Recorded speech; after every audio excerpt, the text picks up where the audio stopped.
You've read a couple of blog posts, watched some YouTube videos, maybe you've even poked around in the Facebook groups. But you still have questions about getting residency in Mexico. Let's get you some answers.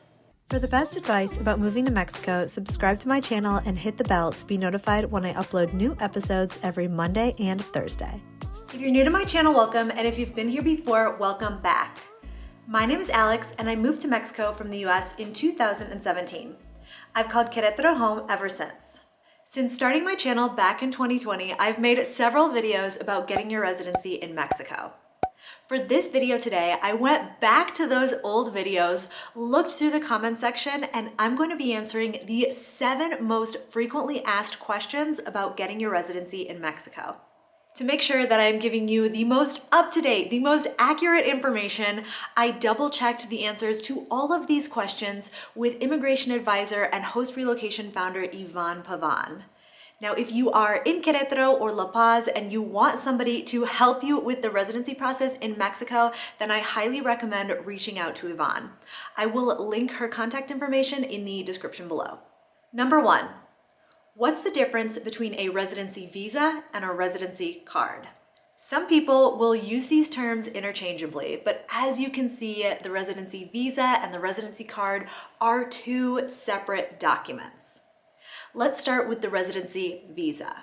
Now, after a successful interview at a consulate outside of Mexico, you will get your residency visa in your passport. They'll put it right in there, put the sticker right in there at the consulate office. Now, your residency visa is good for 6 months. You have 6 months from the day that they put it in your passport to enter Mexico. And it's good for a one-time entry.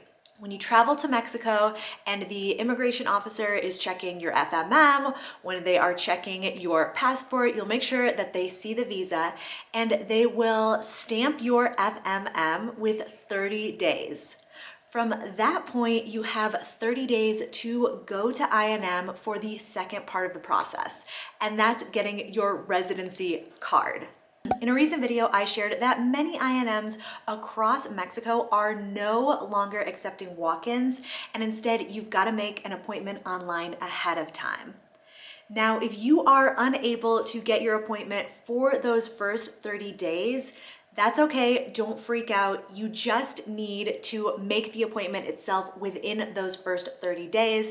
And then when you go to INM for the appointment, you will have your confirmation email showing that you in fact made the appointment within those first 30 days. You just weren't actually able to get a date within that period. Still, I highly recommend if you are able to make an appointment with INM prior to traveling to Mexico so you can get everything taken care of in that first 30-day window, do so. You can make the appointment online from your home country, from wherever you're traveling to Mexico from, and it will just keep things simpler. Number 2, what's the difference between temporary and permanent residency? During the application process, the main difference, the primary difference between temporary and permanent residency is the savings income requirement. You can learn more about the financial requirements for proving economic solvency for both temporary and permanent residency in this video here. Beyond those financial requirements, temporary residents have to renew their status annually. So after your first year with your temporary residency card, you will go back to INM and renew. Don't worry though, you don't have to do that every single year. After that first year, you have the option to renew for up to 3 years, which is what I just did. So now I don't have to worry about renewing my temporary residency until, I don't know, let me do the math on that one. I guess I could just check my card if there's an expiration date on here. It expires in 2024. I don't have to worry about renewing my residency until 2024. And at that point, after 4 years of temporary residency, I'll be a permanent resident. Permanent residents, on the other hand, just do that one-time application and they are set for life. Another important difference between temporary and permanent residency is that temporary residents need a work permit to legally work in Mexico. Permanent residents, they don't need a work permit. They can maintain legal employment, they can be self-employed, have their own business, whatever. They are free to do as they please. Last big difference between the two, temporary residents are allowed to bring a foreign plated car into Mexico, and they can have that foreign plated car for as long as they are a temporary resident. Permanent residents, on the other hand, cannot have a foreign plated car in Mexico. You'd have to go through the process of importing, and it's a big, expensive, complicated deal. So sometimes I have heard of this happening. People who are eligible for permanent residency, they meet all the financial requirements, will still opt for temporary residency because they want to be able to bring their car from the US, from Canada, wherever. They want to be able to drive it to Mexico and have those original plates on it. Like I said though, that car is linked to your temporary residency, so once you are no longer a temporary resident, you gotta get that car out of Mexico. Number 3, can temporary residents legally work in Mexico? If you find a job in Mexico, you've got to go through the process of getting a work permit to be able to legally work for that employer. What if you work online? If you work online, you are technically not working in Mexico. Mexico is open to offering residency to remote workers, to digital nomads, just as long as you meet those financial requirements. Number 4, when should I start the residency process? Due to the pandemic, many consulates have cut back significantly on the number of time slots, the availability of visa interviews. And some consulates, they are not doing visa interviews at all. So it is really important to give yourself time to start researching with enough time and to check in to see what the availability is like at the consulate where you plan on applying.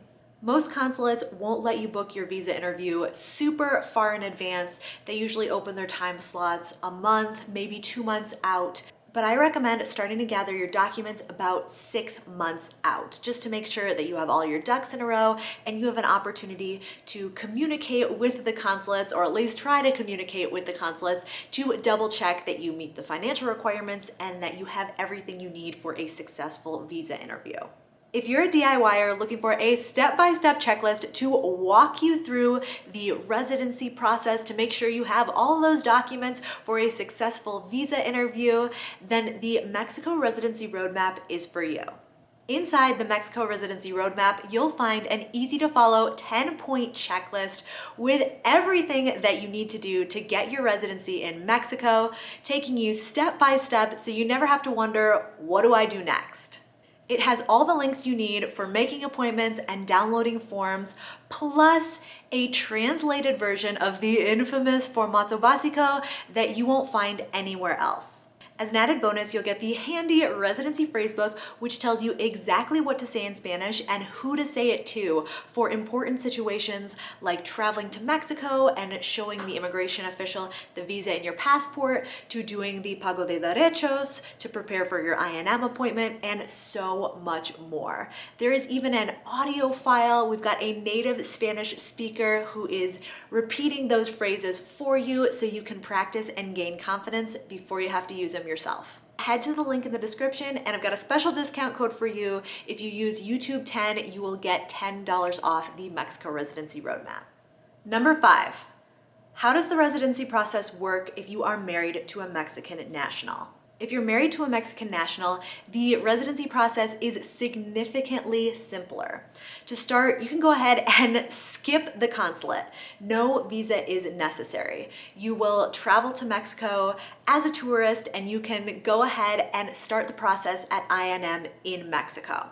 According to Yvonne, you don't need to show any financial documents, prove economic solvency. You don't need to do that if you are married to a Mexican national. That's how it works in Querétaro. Keep in mind though that requirements can vary from INM to INM, and if you do go to an INM location where you are asked to show some financial documents to prove some level of economic solvency, those amounts are going to be significantly lower than the amounts asked for at the consulates for people who are applying for a visa, for applying for residency without a family tie in Mexico. The most important document you will need to show is your marriage certificate. Now, unless you were legally married in Mexico, that marriage certificate will need an apostille to make it legal in Mexico. What's an apostille? An apostille is a certificate that authenticates the signature of a public official on a document for use in another country. So again, unless you are legally married in Mexico, you will need an apostille from the state or the country where your marriage certificate is from to authenticate that document before you can present it at INM. Just to give you a little example of how the apostille thing works, I recently had to get an apostille for my birth certificate to present that to get my marriage certificate here in Mexico. So here's how it works. I took my original birth certificate, and since I was born in the state of Ohio, I sent it away to the Ohio Secretary of State. They had information on their website for how to do so. It was pretty easy to find. So just Google the name of your state, the name of your country, and apostille to find out how to do so. Send it away to the Ohio Secretary of State with, I think, something like $6. And they put the apostille on it. It was just a page stapled to the front with an official looking stamp seal thing on it, and mailed it back to me. The whole thing took about a week, but you want to make sure that this is something that you take care of in your home country, because dealing with the mail in Mexico and all of that, just simpler to do while you're still at home. In addition to your marriage certificate, you need a translation of your marriage certificate by a perito oficial registered in Mexico. You cannot get a translation from someone other than one of those recognized officials in Mexico. As the spouse of a Mexican national, you will do 2 years of temporary residency, and then after those 2 years, you can go back to INM and request an upgrade to permanent status by Family Link. If in those first 2 years you and your Mexican spouse have a child, first of all, congratulations. And also having a child in Mexico, a child that is a Mexican national, automatically upgrades you to permanent status. Number 6, how does the residency process work for couples and families? If you and your spouse both meet the financial requirements for proving economic solvency, you can schedule 2 separate visa interviews and apply individually. Now, if only one person meets the financial requirements, that one person will schedule the visa interview and go through the application process on their own. When the time comes to move to Mexico, to travel to Mexico, the dependent spouse and any other dependents, children, will travel with them to Mexico, but as tourists.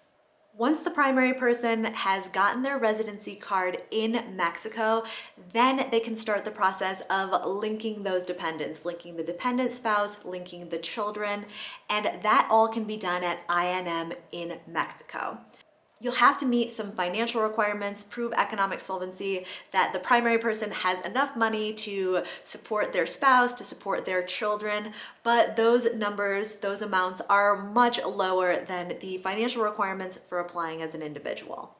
To link your spouse to your residency, to link your children to your residency, you'll need your marriage certificate, your birth certificates, and those will have to have apostilles and translations like I talked about in the answer to the previous question. Number 7, do I have to spend a certain amount of time in Mexico to keep my residency?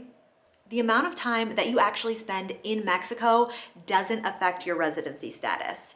So you can go through the process, get your temporary residency, get your permanent residency, and if you're still not ready to officially move to Mexico, that's okay. You still have that residency. There's not a certain amount of days, not a certain amount of time that you need to spend in Mexico in order to keep that residency. However, if you are a temporary resident, you will need to be in Mexico to renew that temporary residency in person. Now, the Mexico Residency Roadmap just got a huge update for 2022, and one of the new sections has everything that you need to know about how to renew your residency in Mexico. So if that's something that you're interested in, check the link in the description below, and you can use that discount code YouTube10 for $10 off. There you have it, the answers to the 7 most frequently asked questions about getting residency in Mexico. I'm Alex from backpackingbrunette.com. Thanks for watching.